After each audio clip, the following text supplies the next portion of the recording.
नमस्कार साथियों, मैं मनीष मेवाल आप सभी का आपके अपने चैनल में तहे दिल से स्वागत और अभिनंदन करता हूं। मैं उम्मीद करता हूं कि आप सभी शानदार, जबरदस्त और जिंदाबाद होंगे और आप सभी की कक्षा 12 की जो तैयारियां हैं वो बिल्कुल धमाकेदार चल रही होंगी। और इन्हीं तैयारियों को और भी बेहतर बनाने के लिए और भी बिल्कुल बिंदास धांसू बनाने के लिए आज हम लोग पढ़ रहे हैं कक्षा 12 की अर्थशास्त्र में समष्टि अर्थशास्त्र का अध्याय 3 मुद्रा और बैंकिंग, जिसे इंग्लिश में मनी एंड बैंकिंग के नाम से है। और आज है उसका भैया लेक्चर नंबर 8। ठीक है, लेक्चर नंबर 8 है हमारा। तो गुरुजी क्या आज हमारा चैप्टर खत्म हो जाएगा, होगा या नहीं होगा? जल्दी से बता दीजिए। परंतु आज हम क्या पढ़ेंगे पहले ये जानिए। आज हम बात करेंगे बच्चों मुद्रा पूर्ति के नियंत्रण के नीतिगत उपकरण, इनकी चर्चा हम लोग आज करेंगे। ओके, तो चलिए शुरू करते हैं आज के लेक्चर को। मुद्रा पूर्ति के नियंत्रण के नीतिगत उपकरण। ठीक है, जैसे जैसे अभी मैंने कहा कि क्या आज चैप्टर खत्म होगा या नहीं होगा।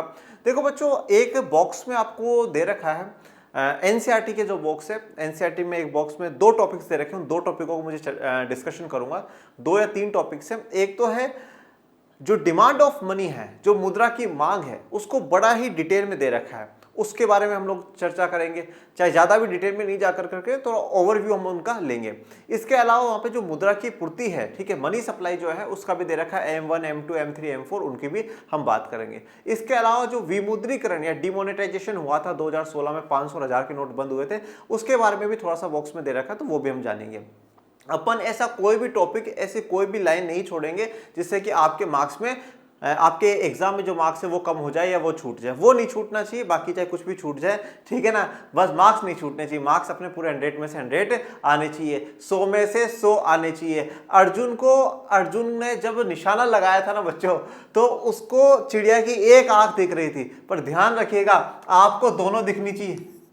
ठीक है, आपको ये दोनों आंखें दिखनी चाहिए। एक मत देख लेना कि नहीं अपन भी एक ही देखेंगे, तो 10 पे मत अटक जाना है। 100 ही लेकर के आने हैं, 10 मत लेकर के आ जाना कि मैं भी एक ही आंख पे निशाना लगाऊंगा। नहीं, 100 अपन को दोनों आंखों पे लगाना है। ठीक है, हाँ, पर अगर जैसे अर्जुन से अपन तुलना कर करके देखते हैं तो अर्जुन का निशाना चिड़िया की आंख पर था और आपका निशाना 100 के 100 मार्क्स पर होना चाहिए। ठीक है, अर्जुन से हमें सीखना चाहिए। तो चलिए आज हम हमारा टॉपिक सीख लेते हैं। हम बात कर रहे हैं मुद्रा पूर्ति के नियंत्रण के नीतिगत उपकरण की। मुद्रा पूर्ति का मतलब क्या होता है? मनी सप्लाई बच्चों। और मनी सप्लाई का अर्थ क्या है? मनी सप्लाई का मतलब यह है कि एक पर्टिकुलर पॉइंट ऑफ टाइम पर, मतलब एक समय में हमारी जो पूरी इकोनॉमी है, मतलब हम कह सकते हैं हमारे पूरी कंट्री में रिजर्व बैंक ऑफ इंडिया ने कितना पैसा छोड़ रखा है, उसको हम लोग क्या कहेंगे? मनी सप्लाई या मुद्रा पूर्ति कहेंगे। अब छापने वाला, नोट छापने वाला कौन है? सेंट्रल बैंक होता है, केंद्रीय बैंक होता है, हमारे रिजर्व बैंक ऑफ इंडिया वही नोट छापता है, 200 के, 500 के, 1000 के, सारे नोट छापने का वही उसी का काम है। अब वो छापेगा, वो बैंकों को देगा और बैंकों के द्वारा वो पब्लिक में जाता है। तो ये बात क्या है कि केंद्रीय बैंक को पता है कि भैया मैंने इतना पैसा बैंकों को दे रखा है, इतना पैसा इकोनॉमी में छोड़ रखा है। ये बिल्कुल एक वैसा ही है जैसे आपके पिताजी 10,000 रुपए सैलरी कमा करके लाए और उन्होंने 1000 रुपए आपको महीने के दिए, तो उनको पता ना कि मैंने 1000 रुपए बच्चे को दे रखे हैं। उसी प्रकार से केंद्रीय बैंक को पता होता है कि भैया मैंने इतना पैसा देश के लोगों को दे रखा है, देश के लोगों के बीच में इतना पैसा छोड़ रखा है, तो उसी पैसे को मुद्रा पूर्ति या मनी सप्लाई कहते हैं। ठीक है, अब उसको नियंत्रण करना, उसको कंट्रोल करना बड़ा जरूरी है। क्यों कंट्रोल करना ज्यादा जरूरी है? क्योंकि अगर वहां पर पैसे ज्यादा हो जाते हैं, अगर ज्यादा सप्लाई हो जाती है तो महंगाई बढ़ने का डर होता है, महंगाई बढ़ जाएगी। और अगर पैसे कम हो गए तो वहां पर मंदी आने का डर होता है, जो कि महंगाई से भी बुरी है। तो महंगाई भी ना आए, मंदी भी ना आए और शांति देश में चलती रहे, अर्थव्यवस्था बेहतर तरीके से काम करती रहे, इसलिए इस मुद्रा पूर्ति को कंट्रोल करना बेटा बड़ा जरूरी है, बड़ा ही जरूरी है। जैसे बिल्कुल यूं आपने देखा ना, घोड़ा या किसी पे बैठ के चलते हैं और उसकी यूं रस्सी पकड़ के रखते हैं, ओ रुक जाओ भाई, भाग समझ जाइए। तो उसी प्रकार से कंट्रोल कर करके रखना जरूरी होता है, जो कि रिजर्व बैंक ऑफ इंडिया करता है। उसके लिए कुछ नीतिगत उपकरण, कुछ तरीके अपनाता है। उन तरीकों की चर्चा हम लोगों को यहां पर करनी है। 2 प्रकार के तरीके हैं यहां पर। 2 प्रकार के तरीकों में बच्चों, पहला जो है उसको कहा जाता है मात्रात्मक उपकरण या मात्रात्मक उपाय इसको कहा जाता है। इसको इंग्लिश में क्वांटिटेटिव जो मेजर्स होते हैं ये कहा जाता है। और आप याद करिएगा, जब मैंने आपको केंद्रीय बैंक के कार्य पढ़ाए थे और मैंने आपको एक बात कही थी कि जो लास्ट वाला फंक्शन है, साख का नियमन और नियंत्रण, ये वाला फंक्शन पे बेटा अपन एक स्पेशल लेक्चर पढ़ेंगे। वो आज का लेक्चर यही है बच्चों। मुद्रा आपूर्ति के नियंत्रण या साख का नियमन नियंत्रण एक ही बात है। तो यहाँ पर मात्रात्मक उपाय हम लोग पढ़ेंगे और दूसरा होता है बच्चों गुणात्मक उपाय हम लोग पढ़ेंगे। मात्रात्मक भी हम पढ़ेंगे और गुणात्मक भी हम पढ़ेंगे। क्वालिटेटिव इसको कहा जाता है इंग्लिश में, किसको? गुणात्मक को। अब मात्रात्मक में क्या पढ़ना है? देखो, शब्दों से आपको बहुत कुछ समझ में आ जाना चाहिए। अगर बच्चों शब्द समझ में आ गया तो सब कुछ समझ में आ गया। मात्रात्मक, मात्रा का मतलब आपको पता है ना, क्वांटिटी। आप बचपन में बीमार हुए होंगे, अभी भी होते होंगे, और अभी भी बचपन ही चल रहा है गुरुजी हमारा, तो हमारा कौन सा बुढ़ापा आ गया? बुढ़ापा गुरुजी का भी नहीं आया, देख लेना ना बाबा ना। कभी भी ऐसा नहीं, कोई ऐसा नहीं सोचेगा मनीष सर का बुढ़ापा नहीं, मनीष सर अभी बचपन में ही चल रहे हैं, ठीक है ना।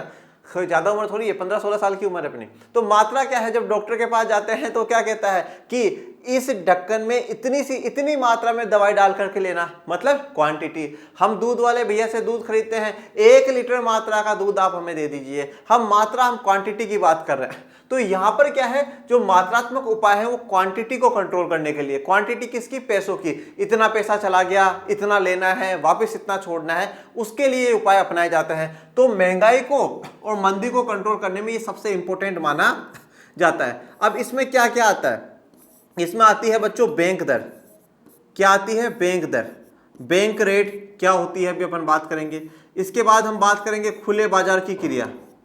खुले बाजार की जो क्रियाएं हैं वो जानेंगे अभी। खुले बाजार की क्रियाएं, या इनको इंग्लिश में कहा जाता है ओपन मार्केट ऑपरेशन। मैं इंग्लिश में भी लिख देता हूं, ठीक है, जिससे कि अगर आपको कभी कहीं पे ऐसे शब्द देखने को मिले तो आप समझ जाए।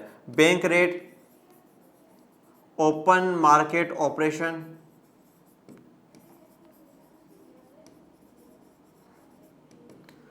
इसके अलावा हम लोग पढ़ेंगे यहाँ पर CRR और SLR के बारे में। ये दोनों अलग अलग है, ठीक है। इन दोनों को मिलाकर के हम क्या कह देते हैं? LRR कह देते हैं, ओके। इसके अलावा हम यहाँ पे बात करेंगे बच्चों रेपो रेट की। रेपो रेट और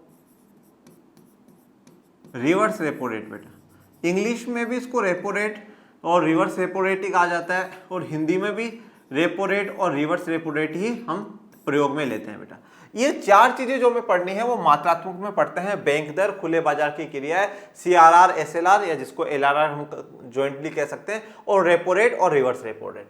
गुणात्मक में क्या आता है बच्चों? गुणात्मक में आता है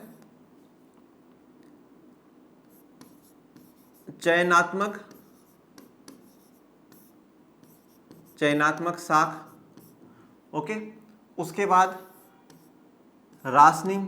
राशनिंग का मतलब क्या होता है? बंटवारा, ठीक है, बांटना। जो साख है वो बांटना, कौन से क्षेत्र को कितना देना है, कितना नहीं देना। उसके अलावा नैतिक दबाव,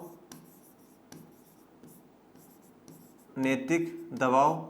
इसके अलावा RBI का प्रचार, और एक और होता है, वो होती है प्रत्यक्ष कार्रवाई। अगर बैंकों से कुछ ज्यादा ही नाराज हो जाता है RBI तो उन पर प्रत्यक्ष कार्रवाई ही कर देता है, ठीक है, एक्शन ले लेता है उन लोगों पे। अब गुणात्मक का मतलब क्या होता है? गुणात्मक का मतलब है बेटा क्वालिटी वाले। यहां पर जो काम करा जा रहा है वो क्वालिटी को सुधारने के लिए करा जा रहा है। ये वाला जो है ये क्वांटिटी के लिए है, क्वांटिटी को कंट्रोल करने के लिए, मात्रा को बढ़ाने के लिए, कम करने के लिए। और ये है क्वालिटी को सुधारने के लिए, कि जितने भी व्यापारिक बैंक या वाणिज्य बैंक हमारे देश में काम कर रहे हैं वो अपनी क्वालिटी को सुधार सके। इसलिए यहाँ पर गुणात्मक और ये मात्रात्मक 2 प्रकार के उपायों को अपनाती है। ये पूरा चार्ट भी अगर आप बना देंगे तो आपको 1-2 नंबर तो आराम से, आसानी से एग्जाम में मिल जाएंगे।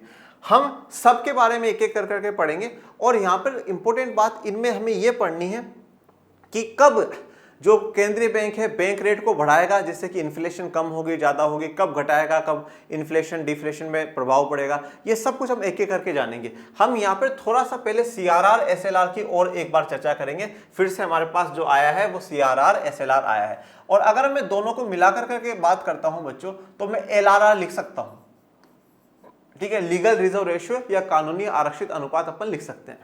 लीगल रिजर्व रेशियो क्या है? लीगल रिजर्व रेशियो में हम कहते हैं कि CRR केस रिजर्व रेशियो नगद कोषानुपात प्लस SLR वैधानिक तरलता अनुपात, इन दोनों का जो संयुक्त होगा उसको LRR कहा जाता है। और कभी कभार RR के नाम से भी आपने काफी किताबों में देखा होगा। CRR टोटल अमाउंट का वो भाग है जो कि बैंकों को केंद्रीय बैंक के पास, केंद्रीय बैंक के अकाउंट में रखना पड़ता है। और SLR वो है जो कि खुद के पास, स्वयं के पास रखना होता है। इसको याद करने का आसान तरीका ये है, केंद्रीय बैंक को हम इंग्लिश में सेंट्रल बैंक बोलते हैं, तो C for central bank, C for CRR। तो CRR किसके पास रखा जाएगा? केंद्रीय बैंक के पास। S फॉर सेल्फ, सेल्फ मतलब स्वयं, तो बैंक को स्वयं के पास, खुद के पास रखना पड़ेगा। अब देखिए कि कब केंद्रीय बैंक इनको बढ़ाएगा और कब इनको घटाएगा। जब अगर इन केस मान लीजिए, पहला कॉन्सेप्ट को समझिएगा, कॉन्सेप्ट समझना बेटा बड़ा जरूरी है। जब महंगाई कब हो रही है, महंगाई का अर्थ क्या है? महंगाई का अर्थ यह है कि हर चीज की जो दाम है, हर चीज की जो प्राइस है वो बढ़ चुकी है, हर चीज की कीमतें बढ़ चुकी है। हर चीज की कीमतें क्यों बढ़ रही है उस चीज को देखिए, हर चीज की प्राइस क्यों बढ़ रही है? क्योंकि कहीं ना कहीं जितनी ज्यादा जो डिमांड है, ठीक है, डिमांड यहां पर क्या है, ज्यादा है और सप्लाई कम है। डिमांड ज्यादा है और सप्लाई कम है। आज मेरे पास 80 प्रोडक्ट है और खरीदने वाले 100 हैं, मुझे पता है कि 20 लोग ऐसे हैं जो नहीं खरीद पाएंगे, इसलिए क्या करूंगा, मैं ज्यादा महंगा करके बेचूंगा, जिसके पास उतना पैसा होगा खरीद लेगा, बाकी नहीं खरीद पाएगा। तो डिमांड ज्यादा होगी और सप्लाई कम होगी, तब मतलब प्राइस बढ़ेगी, इंक्रीमेंट होगी। और लोग डिमांड कब करेंगे बच्चों? जब लोगों के पास इनकम होगी, पैसा होगा। और लोगों के पास पैसा कब आएगा? जब लोगों के पास रोजगार होगा। और लोगों को रोजगार कब मिलेगा? जब ज्यादा से ज्यादा फैक्ट्रियां होंगी, सब कुछ होगा, उनमें रोजगार मिलेगा। और लोग फैक्ट्री कब लगाएंगे? जब उनके पास पैसा होगा। और ये पैसा आएगा कहां से? बैंकों के पास से। और बैंकों के पास किसने छोड़ा है? रिजर्व बैंक ऑफ इंडिया ने छोड़ा है। मतलब हमारी इकोनॉमी में ज्यादा पैसे आने से, ज्यादा नोट सर्कुलेशन में आने से भी महंगाई हो जाती है। क्यों होती है मैंने आपको पूरा समझाया। और काफी, जब बहुत से लोग ऐसे सोचते हैं कि जब नोट छापने की मशीन अपने पास है, रिजर्व बैंक ऑफ इंडिया के पास है, तो क्यों नहीं छाप लेती रिजर्व बैंक ऑफ इंडिया? बेटा वो इसीलिए नहीं छापती क्योंकि अगर ज्यादा नोट सर्कुलेशन में ला दिए तो बहुत ज्यादा महंगाई हो जाएगी। आपको एक बार की कहानी बताता हूं, जिम्बाब्वे की कहानी है। तो जिम्बाब्वे वालों ने दिमाग लगाया, अरे यार अपनी ही तो मशीन है, छापो और नोट छापो, छापो भैया तू भी छाप छाप छाप छाप छाप छाप। सब ने नोट छापे। जिम्बाब्वे की है या किसी अफ्रीकन कंट्री की है, सब ने नोट छापने शुरू कर दिए बेटा। फिर भयंकर महंगाई हो गई, बहुत खतरनाक वाली महंगाई हुई बच्चों। फिर एक ब्रेड का पैकेट कितने का आता है? एक ब्रेड का पैकेट 20 रुपए का, 30 रुपए का, मैं तो खाता नहीं हूं तो मुझे पता नहीं है, 20 रुपए 30 रुपए का आता होगा।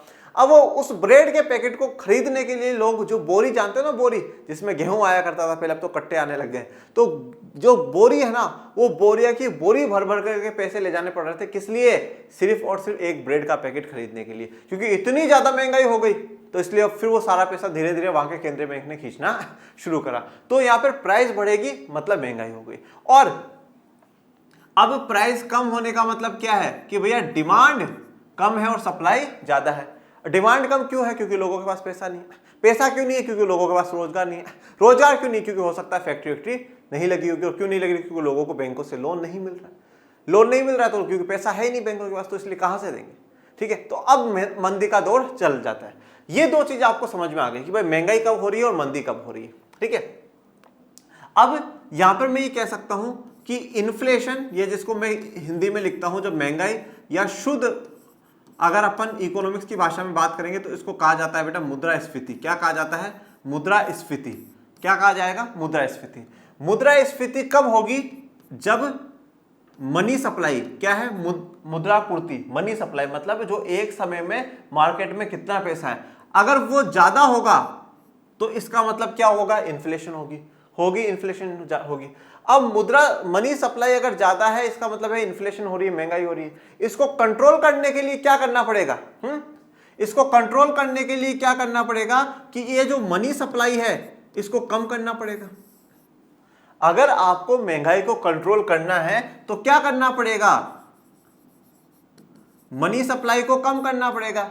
सीधी सी बात यही है ना भाई। आज आप कोई भी काम, जैसे मान लीजिए सर में दर्द हो रहा है, उसके कारण नहीं कर पा रहे हैं, तो क्या करना पड़ेगा? आपका सर का दर्द कम करना पड़ेगा, ठीक करना पड़ेगा। बात वही है। तो यहाँ मनी सप्लाई ज्यादा होने से जब महंगाई हो रही है तो मनी सप्लाई को कम कर दो आप जी, और तो परेशानी क्या है? बात सीधी सी खत्म। अब ये मनी सप्लाई कम कैसे होगा? कि जितना पैसा यहाँ छोड़ रखा है वो वापस रिजर्व बैंक के पास आ जाए, केंद्रीय बैंक के पास आ जाए। अब वो कैसे आएगा? वो बैंकों के द्वारा आएगा। अब बैंकों के द्वारा कैसे आएगा? तो बैंकों के द्वारा आने का मतलब यहां पर यह होगा कि बैंक क्या कर देंगे, जो रिजर्व बैंक ऑफ इंडिया है वो ये कहेगा कि जो LRR है, जो कि टोटल आपको अपने पास रखना होता है, ठीक है, जो कि आपको अपने पास रखना होता है और बाकी जो बचा हुआ है वो आपको लोन में देना होता है, तो यहां पे रिजर्व बैंक ऑफ इंडिया क्या कर देगा? LRR को बढ़ा देगा। क्या कर देगा? LRR को बढ़ा देगा। LRR को बढ़ाने का मतलब यह है कि बैंक लोन कम देंगे, और कम देंगे तो पैसा मार्केट में कम जाएगा, पैसा मार्केट में कम जाएगा। एक तो ये होता है। इसके अलावा जो इंटरेस्ट रेट होती है बच्चों, वो बढ़ा दी जाती है। इंटरेस्ट रेट बढ़ा दी जाएगी तो लोग डिपॉजिट जो है, जो पैसा जमा कराने वाले हैं वो ज्यादा जमा कराने आएंगे कि हाँ भैया चलो चलो पैसा जमा करा के आएंगे क्योंकि ज्यादा ब्याज मिल रहा है। अब ये क्या है, एक बार लोगों ने पैसा जमा करा दिया सबने, इसका मतलब क्या है, पैसा बैंकों के पास आ गया और बैंकों के द्वारा वो पैसा किसके पास चला गया, किसके पास चला गया, सेंट्रल बैंक के पास चला गया और वो केंद्रीय बैंक ने उस पैसे को खींच लिया।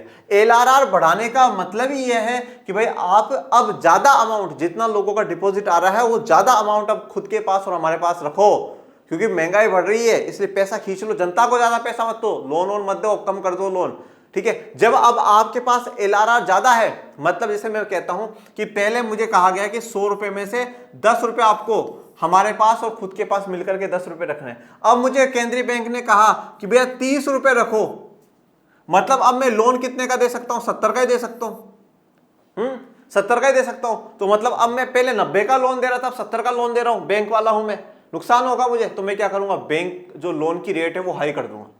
पहले मैं 20% पे लोन देता था, अब मैं 40% पे लोन दूंगा, ले भाई किसको लेना है, तो लोग कम पैसा लेंगे, तो उससे क्या होगा, हमारी महंगाई कंट्रोल में आ जाएगी। इसका उल्टा, इसका विपरीत देख लेते हैं।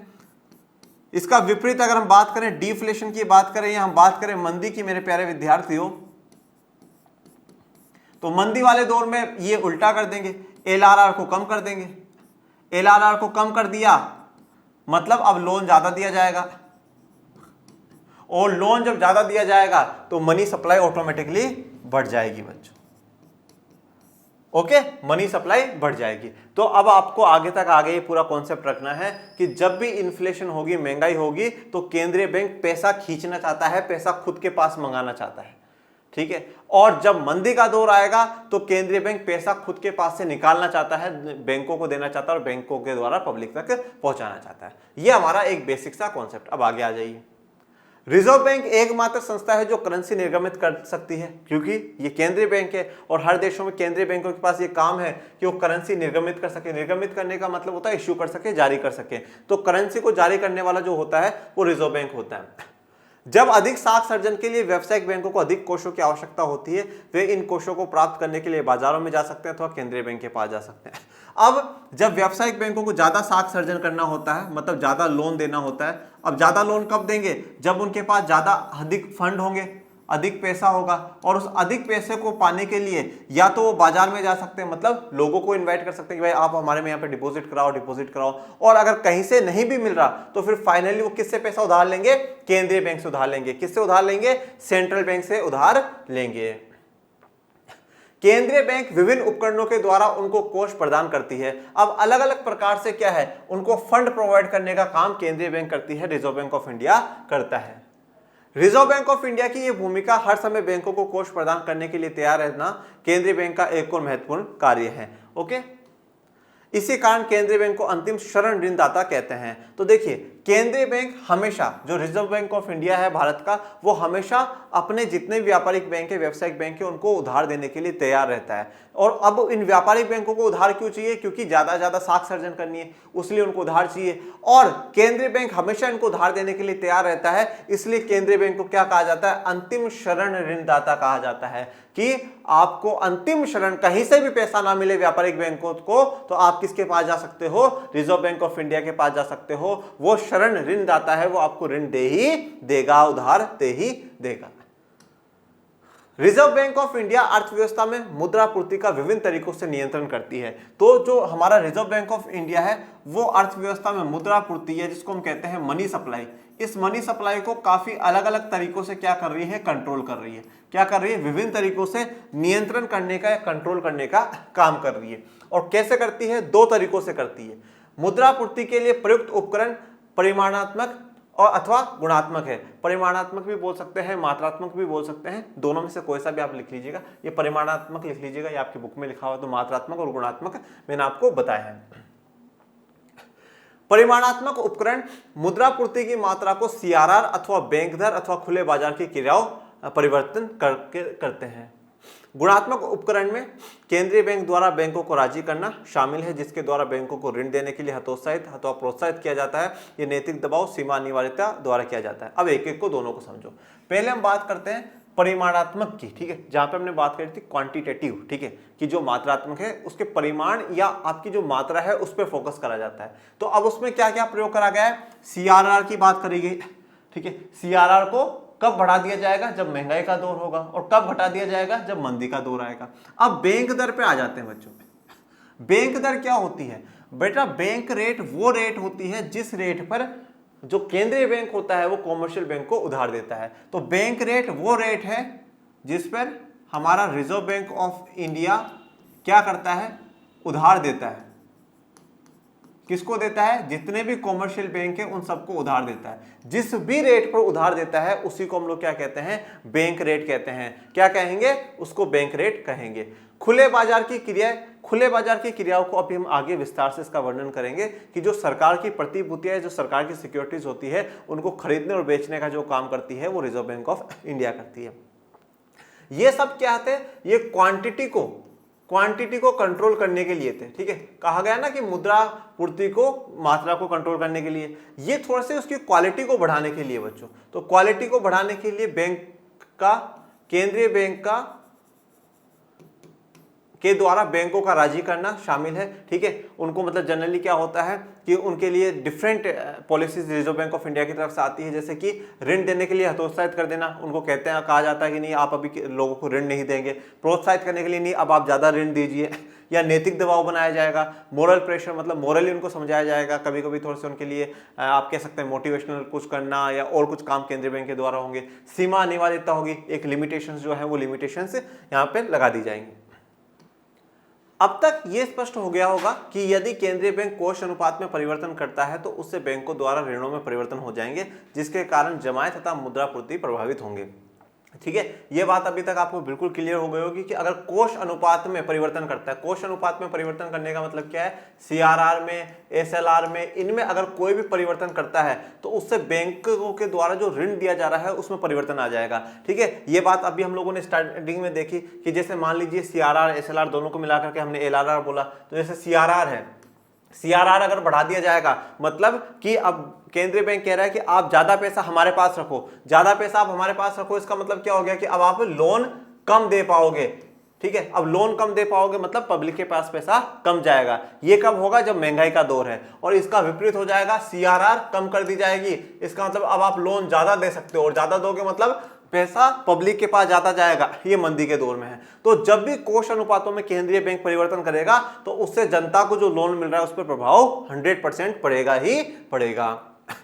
दूसरा महत्वपूर्ण उपकरण जिसके द्वारा रिजर्व बैंक ऑफ इंडिया मुद्रा पूर्ति को प्रभावित करती है वह है खुले बाजार की क्रियाएं। तो पहला तो क्या हो गया, जो कोष अनुपात है, सीआरआर, एसएलआर, इनमें परिवर्तन करने से। दूसरा है खुले बाजार की क्रियाएं, इनको इंग्लिश में कहा जाता है बेटा ओपन मार्केट ऑपरेशन।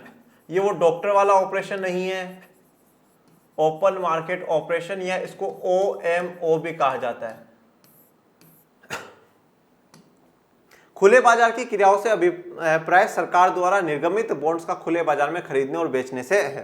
देखिए एक्चुअल में क्या है कि कोई सरकार हो या कोई कंपनी हो, जब इनको क्या है पैसों की आवश्यकता होती है तो क्या करते हैं अपने बॉन्ड्स, एक प्रकार से आप ऐसा मान लीजिए कि सरकार की तरफ से कुछ जारी है, ठीक है। अब वो सरकार क्या करती है कि केंद्रीय बैंक को दे करके रखती है और वो केंद्रीय बैंक के द्वारा खरीदने और बेचने का काम करवाती है, ठीक है। सरकार को जरूरत हुआ पैसों की तो क्या करेगा, केंद्रीय बैंक उनको निकालेगा, उनको मतलब बेचेगा। और जनरली क्या करते हैं, जो खरीदते हैं वो कौन खरीदते हैं, जितने भी व्यापारिक बैंक होते हैं वो उसको खरीद लेते हैं। अब उसको खरीदने से क्या होगा कि जो पैसा है वो किसके पास चला जाएगा, केंद्रीय बैंक के पास चला जाएगा। और जब केंद्रीय बैंक खरीदता है तब वो पैसा दे देता है। तो खुले बाजार की क्रियाओं में मतलब जो सरकार के बॉन्ड से, सरकार की जो प्रतिभूतियां है, जो सिक्योरिटीज है, उनको खरीदने और बेचने का जो काम होता है उसको खुले बाजार की क्रियाएं कहते हैं। अब इसमें अब हम समझेंगे कि कब वो बेचेगा और कब वो खरीदेगा। अब हम पहले मान लेते हैं कि वो बेच रहा है, केंद्रीय बैंक प्रतिभूतियों को बेचने का काम कर रहा है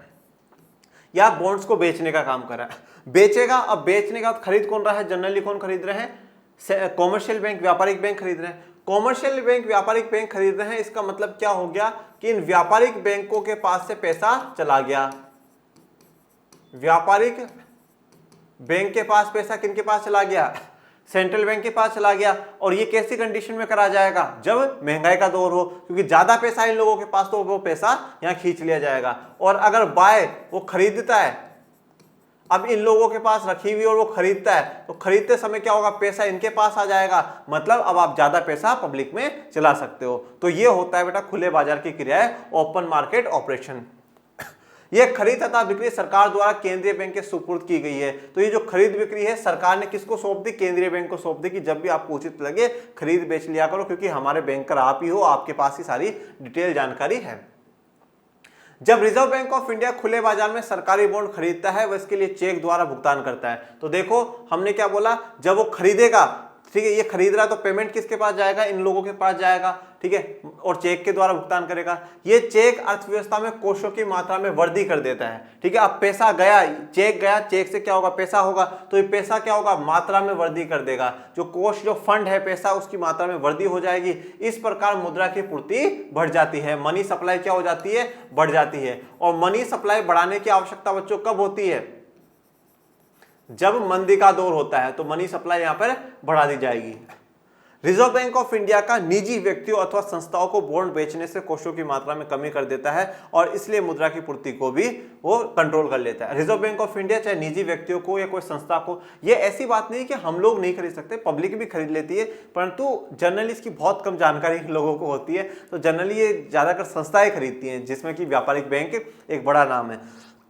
तो ये निजी व्यक्तियों को, संस्थाओं को बॉन्ड बेच देता है। अब जब वो बेचेगा तो मतलब क्या है कि लोगों से पैसा ले रहा है, तो इसका मतलब क्या हुआ कि पैसा केंद्रीय बैंक के पास आ गया, मार्केट में से पैसा कम हो गया, पैसा कम हुआ मतलब अब महंगाई को कंट्रोल करना चाहता है। ये कब का बात कब करेंगे, जब महंगाई का दौर होगा, जब इन्फ्लेशन या मुद्रास्फीति चल रही होगी। बच्चों कंफ्यूज मत होइएगा, सीधा सा फंडा है अपना। फंडा बस इतना सा है कि अगर महंगाई चल रही है तो केंद्रीय बैंक पैसा अपने पास खींचेगा। अब आप ये सोचना कि उनके पास पैसा कैसे आएगा, मंदी का दौर चल रहा है तो पैसा निकालेगा, लो और लो, पैसा और लो। ओके, अब खुले बाजार की क्रियाओं में यही है कि उन्होंने बॉन्ड्स को खरीदा, जिन लोगों के पास थे वो बॉन्ड्स, वो प्रतिभूतियां खरीद ली। खरीद ली का मतलब क्या है, केंद्रीय बैंक पैसा देगा, पैसा देगा मतलब मार्केट में आ गया। और पैसा कब देगा, जब मंदी का दौर चल रहा है, तो मंदी वाले दौर में। ऐसे क्वेश्चन एक एक मार्क्स में पूछे जा सकते हैं कि कब केंद्रीय बैंक खुले बाजार की क्रियाओं के तहत बॉन्ड्स को या प्रतिभूतियों को खरीदने का काम कब करेगा, महंगाई के दौर में, मंदी के दौर में, आर्थिक संतुलन के दौर में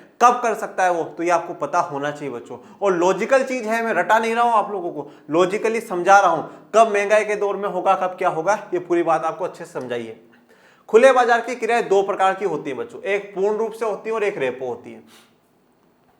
पूर्ण रूप खुले बाजार की क्रिया स्थायी स्वभाव की होती है, जब केंद्रीय बैंक प्रतिभूतियों को खरीदता है और इस प्रकार व्यवस्था में द्रव्यों को प्रतिस्थापित करके तो ये इनको दोबारा बाद में बेचने का कोई वायदा नहीं करता। तो पूर्ण रूप से खुले बाजार की क्रिया क्या है, स्थायी स्वभाव की है, ठीक है। अब उसमें प्रतिभूतियों को खरीदता तो है, प्रतिभूतियों को खरीदने का मतलब क्या हो गया कि आप पैसा आएगा, ठीक है, परंतु अब वहां पे क्या हो गया, द्रव्य जो मनी है वो तो आ गया, परंतु अब उनको वापस बेचने का वादा नहीं किया जाता कि वापस बेचेंगे। एक बार खरीद लिया फिर वापस बेचने की वादा नहीं किया जाएगा। इसी प्रकार जब केंद्रीय बैंक प्रतिभूतियों को बेचती है तो बिना कोई द्रव्य निकाले, पैसा मार्केट में से बिना निकाले वो खरीदने का वादा नहीं करती है, ठीक है। अब एक बार उसको बेच दिया, ठीक है, और बेचने के बाद पैसा चला गया और चलाने के बाद फिर वो कहेगी अब वापस हम इनको नहीं खरीदेंगे।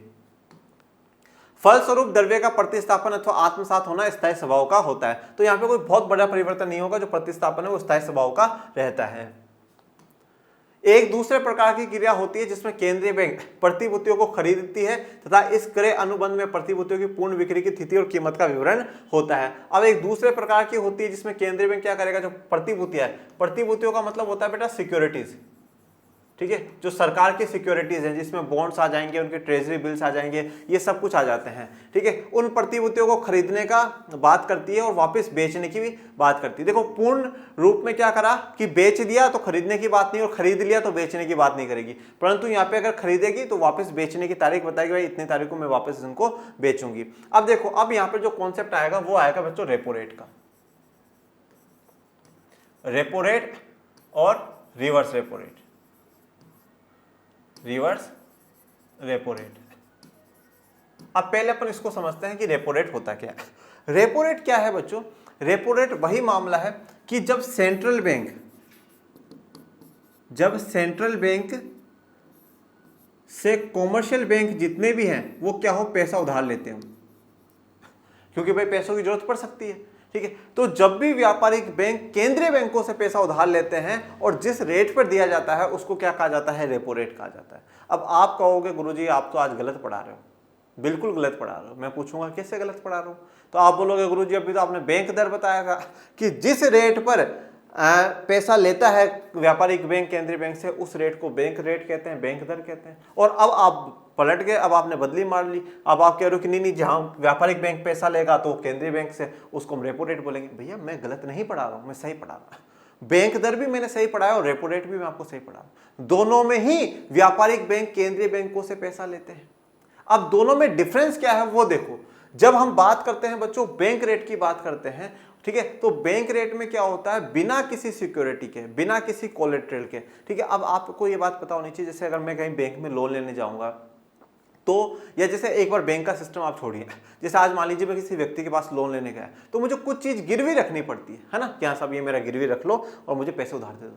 तो यहाँ पर क्या है, जब ये केंद्रीय बैंक इनके पास पैसा लेने के लिए जाते हैं ना, तो इनको कुछ गिरवी नहीं रखना पड़ता, कुछ कोलेट्रल नहीं देनी पड़ती, वो होती है बैंक रेट। पर जब रेपो रेट में होते हैं तो इनको क्या करना पड़ता है, गिरवी रखना पड़ता है, उधार देना पड़ता है। ठीक है, गिरवी रखना पड़ता है। तो ये बैंक रेट में और रेपो रेट में थोड़ा सा डिफरेंस है। बैंक रेट जो बैंक रेट में लोन लिया जाता है वो लंबे समय के लिए होता है, ये थोड़ा सा शॉर्ट टाइम पीरियड के लिए होता है। इस प्रकार का थोड़ा सा डिफरेंस है। तो सेंट्रल बैंक से जब पैसा लेगा केंद्रीय बैंक तो इसको क्या कहा जाएगा, रेपो रेट कहा जाएगा। और जब कभी कभार क्या होता है कि ये जो कॉमर्शियल बैंक होते हैं इनके पास थोड़ा सा एक्स्ट्रा पैसा आ जाता है, जो कि किसको दे देते हैं, सेंट्रल बैंक को दे देते हैं। तो ये क्या है, ये रिवर्स रेपो रेट है। ठीक है, मतलब पहले ये इनको ब्याज भर रहे थे, अब ये इनको ब्याज देंगे। ये बिल्कुल आपका और मेरे पब्लिक का जो सिस्टम है वैसा, जब मुझे पैसों की जरूरत थी मैं बैंक गया, ठीक है, और जब मेरे पास एक्स्ट्रा था तो मैंने बैंक में डिपॉजिट करा दिया। तो जब इनको पैसों की जरूरत थी तो अपने बैंक के पास गए, उधार ले लिया, इनके पास एक्स्ट्रा पैसा आया तो इन्होंने बैंक में जमा करा दिया। तो इसको हम कहते हैं रिवर्स रेपो रेट और इसको कहते हैं रेपो रेट। आइए अब इसको और समझ लेते हैं। इस प्रकार विधि के अनुसार उधार दिए गए द्रव्य पर जो ब्याज दिया जाता है उसे रेपो रेट कहते हैं। इस प्रकार विधि के अनुसार जो उधार दिया गया है, ठीक है, जो उधार दिया गया है उस द्रव्य पर जो ब्याज दिया जाता है उसको हम क्या कहेंगे, रेपो रेट कहते हैं। तो यही बात मैंने आपको यहाँ पे कही, जो उधार दिया जाएगा, ठीक है, व्यापारिक बैंक जो इनसे उधार लेंगे, ठीक है, उस उधार पे जो ब्याज लगाया जाएगा, जो रेट लगाई जाएगी उसको हम क्या कहेंगे, रेपो रेट कहेंगे। इसी प्रकार प्रतिभूतियों को पूर्ण रूप बिक्री के बजाय एक केंद्रीय बैंक एक अनुबंध के अंतर्गत बिक्री कर सकती है, जिसमें प्रतिभूतियों की पूर्ण खरीद की तिथि तथा कीमत का विवरण करती है। अब देखिए आप टॉपिक्स को समझते चलिएगा। यहाँ पर क्या बोला, प्रतिभूतियों को खरीदती है, ठीक है, केंद्रीय बैंक ने क्या करा, प्रतिभूतियों को खरीदा, सिक्योरिटीज को खरीदा। खरीदने का मतलब क्या हुआ कि भैया ये लो पैसा, ये लो पैसा, ठीक है, और ये भी बोला है कि भाई इतने समय के बाद मैं वापस इनको क्या करूंगा, इनको वापस ले लूंगा, ठीक है, इनको वापस बेच दूंगा। तो अब भी खरीद रहा हूं, खरीदते समय क्या दिया गया, पैसा दिया गया। तो ये जो पैसा दिया गया बेटा वो क्या है, एक तरीके से उधार है। ये एक प्रकार से पैसा क्या करा गया, उधार दिया गया है। और आपने प्रतिभूति, आपने सिक्योरिटीज मुझे दे दी और मैंने आपको पैसा उधार दे दिया और इतने समय बाद वापस से एक्सचेंज कर लेंगे, ठीक है, तो इतने समय के लिए जो भी ब्याज दर लगेगी वो ये होगी, वो ये होगी। मैंने आपको इतना पैसा उधार दिया क्योंकि मैंने आपकी बॉन्ड्स, आपकी सिक्योरिटीज को खरीदा है। अब यहां पे उसको रेपो रेट कह दिया। अब इसका उल्टा बोला गया कि वो बिक्री कर सकता है, वो बेच सकता है। अब वो बेचेगा और बेचेगा जिस दिन, वापस वो खरीदने की तारीख बताएगा कि इतनी तारीख को मैं खरीद लूंगा। ये मैं बेच रहा हूं, ये मैं बेच रहा हूं, तो लाओ मुझे तुम्हारा पैसा दे दो, पैसा दो इस पे, और इतने दिनों के लिए मैं आपको इतना ब्याज दूंगा। तो उसको हम क्या कहेंगे, रिवर्स रेपो रेट कहेंगे। इस प्रकार के अनुबंध को उलट पुनः क्रय अनुबंध, रिवर्स रिपर्चेज रेट और उलट रेपो रेट कहा जाता है बच्चों, ठीक है ना। तो वेरी इजी कॉन्सेप्ट में मैंने आपको इसको समझा दिया है। भारतीय रिजर्व बैंक विभिन्न परिपक्वता तिथियों के लिए रात भर का, 7 दिन का, 14 दिन का आदि रेपो एवं रिवर्स रेपो क्रिया करता है। तो ये पल भर में भी चेंज हो जाता है, 7 दिन में भी चेंज हो जाती है repo rate, reverse repo rate. Okay, ये क्रियाएं भारतीय रिजर्व बैंक की मौद्रिक नीति का प्रमुख उपकरण बन गई हैं। तो ये क्रियाएं जो मौद्रिक नीति है, हमारी मुद्रा को कंट्रोल करने के लिए एक प्रमुख उपकरण बन चुकी है। रिजर्व बैंक ऑफ इंडिया मुद्रा की पूर्ति को इस दर में किस पर वह व्यावसायिक बैंकों को ऋण प्रदान करती है, परिवर्तन करके प्रभावित कर सकती है। भारत में इस दर को बैंक दर कहा जाता है, ठीक है। तो रिजर्व बैंक ऑफ इंडिया मुद्रा की पूर्ति को व्यावसायिक बैंकों को ऋण प्रदान करती है, व्यावसायिक बैंकों को ऋण देती है, ऋण उधार देती है, और जिस रेट पर देती है उसको क्या कहा जाता है? बैंक दर कहा जाता है। बैंक दर में वृद्धि से व्यावसायिक बैंकों द्वारा लिए गए ऋण अधिक खर्चीले हो जाते हैं, जिससे व्यावसायिक बैंकों के कोषों में कमी आ जाती है और इस प्रकार मुद्रापूर्ति कम हो जाती है। अब आ जाओ इधर, समझ लो बैंक रेट, ठीक है। अब बैंक रेट मान लीजिए बढ़ा दी, ठीक है। रिजर्व बैंक ऑफ इंडिया ने कहा साहब आज से बैंक रेट बढ़ चुकी है, ठीक है। जैसे मान लो मैं एक व्यापारिक बैंक हूं, मुझे जैसे पता चला कि बैंक रेट बढ़ा दी, और बैंक रेट बढ़ा दी इसका मतलब मेरे पास जो केंद्रीय बैंक से पैसा उधार लूं तो ज्यादा महंगा पड़ेगा। ज्यादा भाई, पहले मैं 100 रुपए लेता था और उस पर केंद्रीय बैंक मुझसे 10 रुपए उधार एक्स्ट्रा ले रहा था, और आज केंद्रीय बैंक कह रहा नहीं मैं 20 रुपए उधार लूंगा, मतलब यार नुकसान का घाटा है। तो एक काम क्या करते हैं कि बैंक रेट अगर बढ़ गई तो कॉमर्शियल बैंक जितने भी ये व्यापारिक व्यावसायिक बैंक है, यह क्या करेंगे?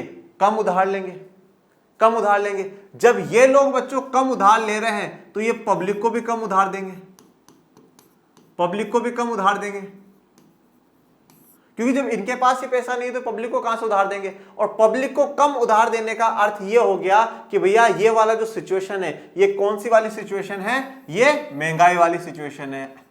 महंगाई में ही ऐसा करा जाएगा, इन्फ्लेशन में ही ऐसा करा जाएगा कि बैंक रेट को बढ़ा दिया जाएगा, जिससे कॉमर्शियल बैंकों के पास कम पैसा रहे और लोगों के पास कम पैसा जाए। उल्टा कर लीजिए,